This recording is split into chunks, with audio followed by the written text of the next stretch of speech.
En una fría mañana de enero de 1318, una niña de 7 años temblaba incontrolablemente mientras los sirvientes ajustaban su pesado vestido de ceremonia. La tela dorada y las joyas que lo adornaban parecían aplastar su diminuto cuerpo. Lágrimas silenciosas corrían por sus mejillas infantiles mientras su dama de compañía intentaba calmarla. Esta niña no lloraba por capricho o rabieta. Lloraba porque esa tarde sería entregada como esposa a un hombre casi 30 años mayor, un extranjero que apenas conocía, un rey notorio por sus apetitos brutales. Esta niña era Isabel de Francia, hija del rey Felipe IV, y aquel día embarcaría en un viaje que la transformaría de víctima inocente en una de las figuras más letales de la historia medieval. El matrimonio entre Isabel y Eduardo, segundo de Inglaterra, no fue un caso de amor, ni siquiera de simple alianza política. Fue una transacción comercial cubierta por el barniz de la diplomacia. Francia e Inglaterra estaban en constante conflicto por el control de Gascuña, una rica región productora de vino. Para Felipe IV, el astuto y calculador rey francés conocido como el Hermoso, su hija menor era solo una pieza más en el tablero geopolítico, una moneda humana para comprar una tregua temporal. Inglaterra recibiría una princesa de sangre real francesa. Francia ganaría una aliada dentro de la corte inglesa, ojos y oídos junto al trono enemigo. Nadie se preocupó por lo que la pequeña Isabel pensaba sobre ser arrancada de su familia y enviada a un país extranjero cuya lengua ni siquiera hablaba. El destino de las princesas nunca estuvo en sus propias manos, nacían como herramientas diplomáticas, e Isabel no era la excepción.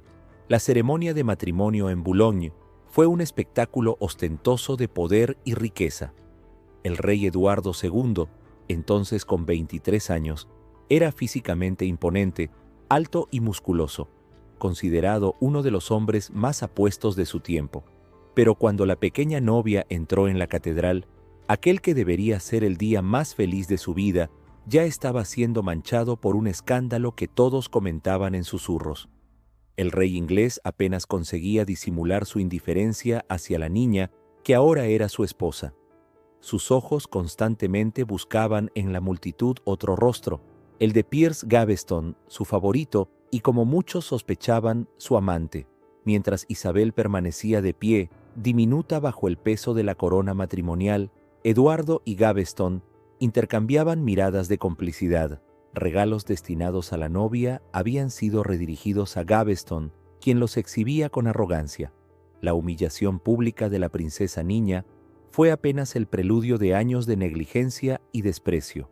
Como registró un cronista de la época, la pequeña reina permanecía sola y en silencio, mientras el rey bailaba toda la noche con su querido Piers. Los primeros años de Isabel en Inglaterra estuvieron marcados por un profundo aislamiento. A pesar de ser técnicamente reina, seguía siendo una niña alejada de su familia, en un país extraño donde pocos hablaban su lengua materna. Su marido raramente la visitaba, prefiriendo gastar tiempo y recursos de la corona con Gaveston. Los varones ingleses, inicialmente compasivos con la joven reina abandonada, rápidamente se volvieron hostiles hacia el favorito real, cuya influencia sobre Eduardo parecía no tener límites. En 1312, la tensión estalló en violencia abierta. Gaveston, que había sido exiliado y había retornado múltiples veces, fue capturado por los varones rebeldes, liderados por el conde de Lancaster. Sin juicio formal, fue llevado a la cima de una colina remota y decapitado. Su cabeza fue enviada de vuelta a Londres como una sombría advertencia para el rey. La reacción de Eduardo fue de duelo desenfrenado. Durante semanas se encerró en sus aposentos, rechazando comida y compañía, llorando por el favorito perdido. Isabel, ahora con 12 años y todavía una esposa solo de nombre, observaba la desesperación de su marido con una mezcla de confusión infantil y creciente comprensión de lo que significaba ser una reina prescindible.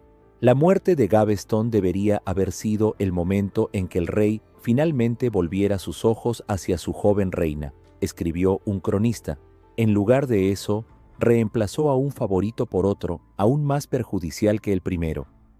Este nuevo favorito era Hugh Despenser, un noble ambicioso y cruel que rápidamente aseguró su control sobre el inestable Eduardo. 4 años después, cuando Isabel finalmente alcanzó la edad tradicionalmente considerada adecuada para consumar el matrimonio, ya había aprendido amargas lecciones sobre poder y supervivencia. Eduardo, que raramente había mostrado interés en su esposa, ahora la necesitaba para cumplir su deber dinástico más básico: producir un heredero. Finalmente, en 1316, Isabel dio a luz a un hijo, el futuro Eduardo III.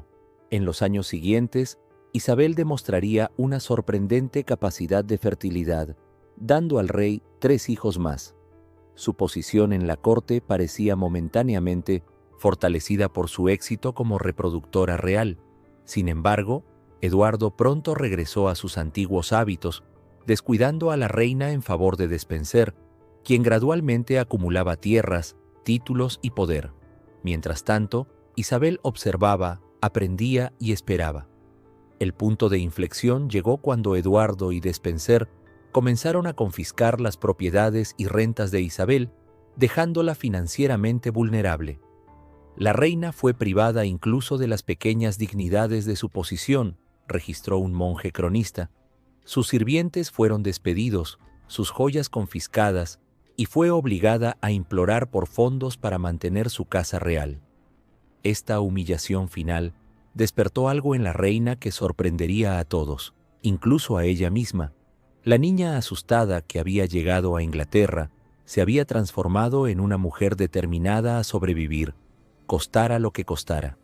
Una oportunidad surgió en 1325, cuando tensiones con Francia exigieron diplomacia. Isabel, ahora con 25 años y fluida en ambas lenguas, se ofreció para negociar con su hermano, ahora rey de Francia, como Carlos IV. A regañadientes, Eduardo permitió que su esposa viajara como su emisaria. Fue un error que pagaría con la corona y eventualmente con la vida. Una vez en París, Isabel no regresó.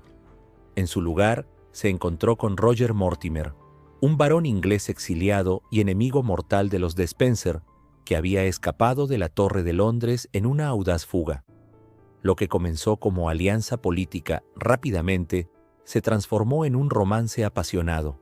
Mortimer, experimentado, carismático y sediento de venganza, reconoció en Isabel una compañera ideal para sus planes de derrocar a Eduardo.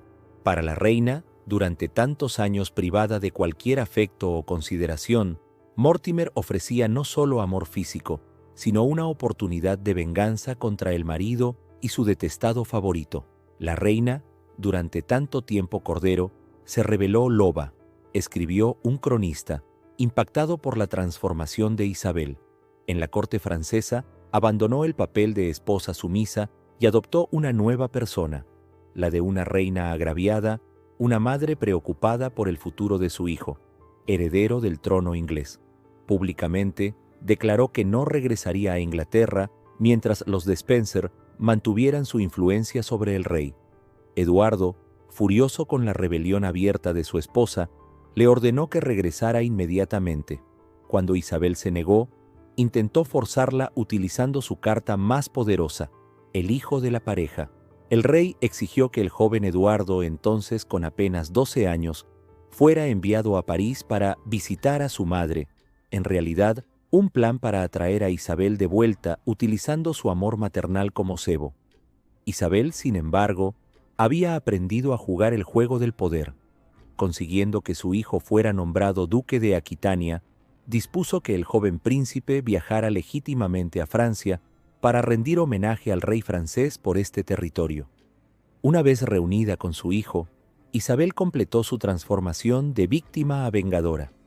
Con el heredero del trono bajo su custodia, financiamiento francés y mercenarios proporcionados por aliados en los Países Bajos, ella y Mortimer prepararon una invasión a Inglaterra. En septiembre de 1326, Isabel regresó al país no como reina sumisa, sino como conquistadora al frente de un ejército. En un giro extraordinario, fue recibida no como invasora, sino como libertadora. El pueblo inglés, descontento desde hacía tiempo con el reinado caótico de Eduardo y la corrupción de los Despencer, abrazó a la reina rebelde. Nobles y clérigos, ciudades y pueblos declararon su apoyo a la buena reina contra el rey perverso. Eduardo y los Despencer huyeron hacia el oeste, buscando refugio en Gales, pero fueron rápidamente capturados. La venganza de Isabel fue rápida y brutal. Hugh Despencer, el hombre que había usurpado su posición y dignidad, fue sometido a un juicio simulado y condenado a una de las ejecuciones más horrendas de la historia medieval. Primero, fue arrastrado por las calles atado a caballos, después colgado en una horca tan alta que todos pudieran verlo. Aún consciente, fue bajado y atado a una escalera. Su cuerpo fue entonces metódicamente mutilado, sus genitales cortados y quemados ante sus ojos, sus entrañas arrancadas e incineradas, y finalmente su corazón arrancado y arrojado al fuego. Solo entonces, ya casi muerto, fue decapitado. La grotesca ejecución de Despencer fue un espectáculo público deliberadamente escenificado para demostrar el destino de los traidores y transmitir un mensaje claro. La reina que una vez fue impotente, ahora controlaba el poder de vida y muerte. Para completar su venganza, Isabel forzó a Eduardo a abdicar en favor de su hijo, el joven Eduardo III. El rey depuesto fue inicialmente mantenido en relativo confort, confinado en el castillo de Kenilworth. Sin embargo, intentos de rescatarlo llevaron a la decisión de transferirlo al más seguro y siniestro castillo de Berkeley. Fue allí, en septiembre de 1327, donde ocurrió el episodio más oscuro del reinado de Isabel. Las circunstancias exactas de la muerte de Eduardo II permanecen envueltas en misterio y controversia, pero la versión más aceptada y más horrible involucra un asesinato particularmente cruel. Según relatos de la época, los asesinos, probablemente actuando bajo órdenes de Mortimer, con el conocimiento tácito de Isabel, insertaron un tubo de metal incandescente en el ano del ex-rey. Este método bárbaro pretendía causar daños internos fatales sin dejar marcas externas en el cuerpo, permitiendo alegar que la muerte había sido natural. Los gritos de agonía de Eduardo fueron tan terribles que pudieron ser oídos más allá de las gruesas paredes del castillo, resonando en la noche como testimonio final de su caída. El hombre que había sido rey de Inglaterra, que había llevado a su país a la derrota en Bannockburn, que había preferido a remeros y favoritos sobre su propia esposa, murió en dolor indescriptible, víctima de una venganza orquestada por la misma niña asustada que él había despreciado durante tantos años. Con el marido muerto y el hijo aún menor de edad, Isabel y Mortimer gobernaron Inglaterra como regentes de facto. Los amantes no hicieron ningún esfuerzo por ocultar su relación, viviendo abiertamente en un lujo escandaloso. Se apropiaron de las propiedades de las víctimas de su golpe, acumulando una inmensa fortuna personal. Mortimer adoptó el título sin precedentes de conde de March, posicionándose por encima de los otros nobles del reino. Los mismos varones que habían apoyado a Isabel contra Eduardo ahora se veían gobernados por un régimen aún más tiránico. Durante 3 años, la pareja mantuvo el control sobre el joven rey y el país. Isabel había finalmente alcanzado el poder que le había sido negado durante su matrimonio, transformándose de víctima en opresora. Sin embargo, cometió el mismo error que su marido. Subestimó a la siguiente generación. Eduardo III, ahora adolescente, observaba con creciente descontento el comportamiento de su madre y Mortimer. El joven rey no había olvidado que, independientemente de los pecados de su padre, Eduardo II había sido humillado, depuesto y probablemente asesinado bajo las órdenes de su propia esposa y su amante. Utilizando un pasaje secreto en el castillo de Nottingham, donde la corte estaba hospedada, el rey y sus aliados invadieron los aposentos de Mortimer en medio de la noche. Hay relatos de que Isabel imploró misericordia para su amante, gritando las famosas palabras: «Bello hijo, «Ten piedad del gentil Mortimer». Sus súplicas fueron ignoradas. Mortimer fue arrestado, rápidamente juzgado por usurpación de poder real y ahorcado como traidor común en Tyburn.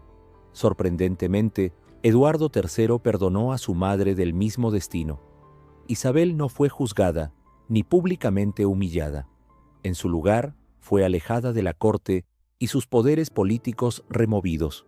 Sus extensas propiedades fueron confiscadas, aunque una pensión generosa fue mantenida para su sustento. El joven rey, demostrando una sabiduría política que definiría su largo reinado, reconoció que ejecutar a la propia madre, por más culpable que fuera, sería políticamente desastroso y moralmente repugnante. Isabel de Francia, la reina loba como sería conocida, pasó los últimos 28 años de su vida en un retiro casi monástico en el castillo de Castle Rising en Norfolk. Algunos relatos sugieren que su mente eventualmente falló, que fue atormentada por visiones del marido muerto y pesadillas sobre su propia complicidad en los horrores de su asesinato. Otros indican que encontró una paz tardía, dedicándose a obras de caridad y devoción religiosa. Lo cierto es que cuando murió en agosto de 1358, a los 67 años, Isabel fue enterrada con las vestiduras de una monja y el corazón de Eduardo II en un relicario sobre su pecho, un gesto final de remordimiento o reconciliación simbólica con el hombre a quien había ayudado a destruir.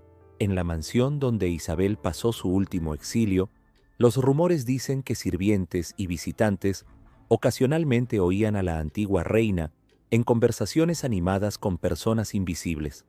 Algunas veces gritaba en medio de la noche en francés, su lengua materna, llamando a su padre o a su hijo. Otras veces, más perturbadoramente, susurraba el nombre de Eduardo como si estuviera al lado de su cama. Un criado relató que, en los últimos meses de su vida, Isabel exigía que 2 sillas fueran siempre colocadas frente a frente en sus aposentos, una para ella, otra para el marido que había mandado matar casi 3 décadas antes. Ella pedía perdón al aire vacío, escribió el hombre en un relato posteriormente preservado por monjes. Y a veces parecía oír respuestas que ninguno de nosotros podía escuchar. La enrarecida corte inglesa que aún visitaba a la ex reina en su retiro, notaba cómo ocasionalmente interrumpía conversaciones para mirar fijamente a un rincón del salón, como si viera un espectro que solo ella conseguía ver. En sus últimos días, Isabel pidió ser enterrada no con las joyas y galas que habían marcado su vida como reina, sino con un simple hábito de monja franciscana. Esta petición no era inusual para nobles arrepentidos de la época, pero para una mujer que había vivido tan apasionadamente, que se había sumergido tan profundamente en las intrigas de la corte y en la sangre de la venganza, parecía un reconocimiento final de las consecuencias de sus elecciones. Un poema anónimo escrito poco después de su muerte capturó la profunda ambivalencia que Isabel dejó como legado: la niña que lloró al ser entregada, la mujer que sangró al vengarse, la reina que gobernó por la espada, la penitente que rezó hasta el final. La historia de Isabel de Francia es una de las más turbulentas de la historia medieval.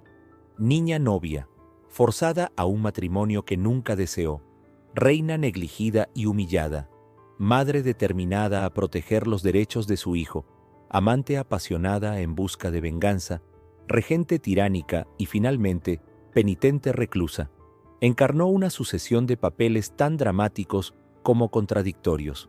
Su viaje de la inocencia a la ruina moral refleja las realidades brutales del poder medieval y los costos devastadores de la ambición descontrolada. Más profundamente, su caso expone la terrible vulnerabilidad de las mujeres, incluso en las posiciones más elevadas de la sociedad medieval. Isabel llegó a Inglaterra como una mercancía política, una niña sacrificada en el altar de las alianzas diplomáticas. Que esta niña eventualmente se transformara en una depredadora no disminuye la tragedia fundamental de su vida. Cronistas contemporáneos, especialmente después de la caída de Isabel, fueron rápidos en demonizarla. Thomas Walsingham escribió: «Era una mujer de extrema belleza, pero de moral dudosa, una reina de corazón cruel y mente distorsionada. Este juicio, sin embargo, refleja más la incomodidad medieval con la agencia femenina que una evaluación equilibrada de las circunstancias extraordinarias que moldearon su vida. Cuando consideramos todo lo que Isabel soportó, el matrimonio infantil forzado, los años de humillación pública, las demostraciones flagrantes de preferencia de Eduardo por sus amantes masculinos y finalmente la confiscación de sus propias rentas y propiedades, su revuelta adquiere un carácter diferente. No fue simplemente una ambición desenfrenada, sino una lucha desesperada por supervivencia en un sistema político y social brutalmente desfavorable para las mujeres. La relación entre Isabel y Mortimer es particularmente reveladora. Mientras los cronistas medievales la retrataban como una adúltera desvergonzada, análisis más recientes sugieren que la relación tenía dimensiones complejas. Para una mujer que nunca había experimentado afecto genuino en su matrimonio, el cariño y la consideración de Mortimer, por más calculistas que pudieran haber sido sus motivaciones, ofrecían una conexión humana hasta entonces negada.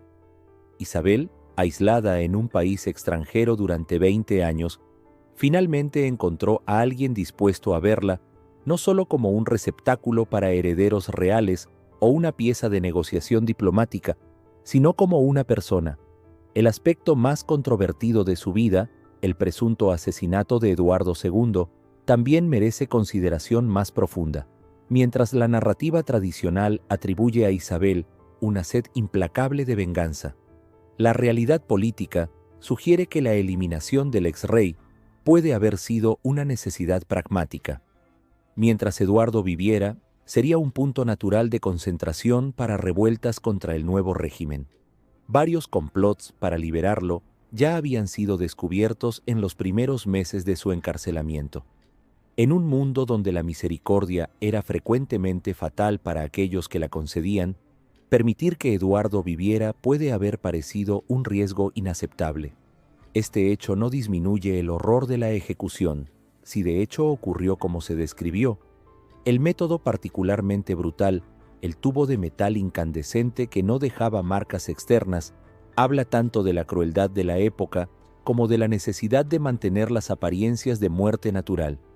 La cuestión más perturbadora no es si Isabel ordenó la muerte, sino si especificó el método. Algunos historiadores modernos cuestionan si Eduardo realmente murió en Berkeley en 1327.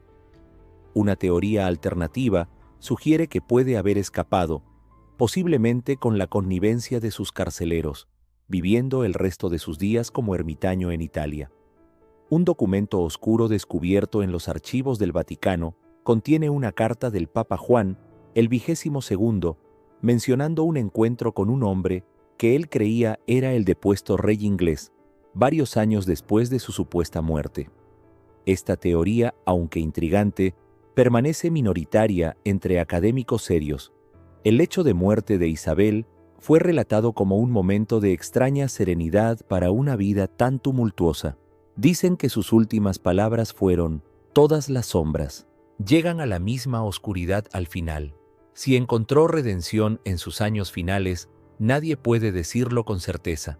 Lo que permanece es el eco de su historia, una advertencia sobre cómo el poder corrompe y cómo la venganza, por más justificada que parezca, raramente trae liberación verdadera. Al final, quizás el aspecto más notable de la historia de Isabel sea simplemente su supervivencia. En un mundo dominado por hombres, donde reinas eran regularmente descartadas o eliminadas cuando se volvían inconvenientes, ella no solo sobrevivió, sino que transformó radicalmente su destino. De víctima a vengadora, reescribió momentáneamente las reglas del juego de poder medieval. Que su victoria haya sido temporal y su fin solitario no disminuye la extraordinaria fuerza de voluntad que demostró. Hoy, en Castle Rising, donde Isabel pasó sus últimos años, visitantes relatan extrañas sensaciones en las cámaras que ella una vez habitó, una presencia inquieta que parece permanecer siglos después de su muerte. Guardias nocturnos y guías turísticos ocasionalmente hablan de una figura femenina en trajes medievales, que aparece en las almenas del castillo durante noches de tormenta, mirando hacia el sur en dirección a Londres, como si aún contemplara el poder que una vez poseyó y perdió, el mismo sistema brutal que transformó a una princesa inocente en esposa niña de un rey negligente. También creó a la reina loba que regresó para destruirlo. Isabel no nació monstruo, fue moldeada por las crueldades de su tiempo. Y quizás, al final, esta sea la lección más perturbadora de su vida. Los monstruos que más tememos son frecuentemente creados por nuestras propias manos.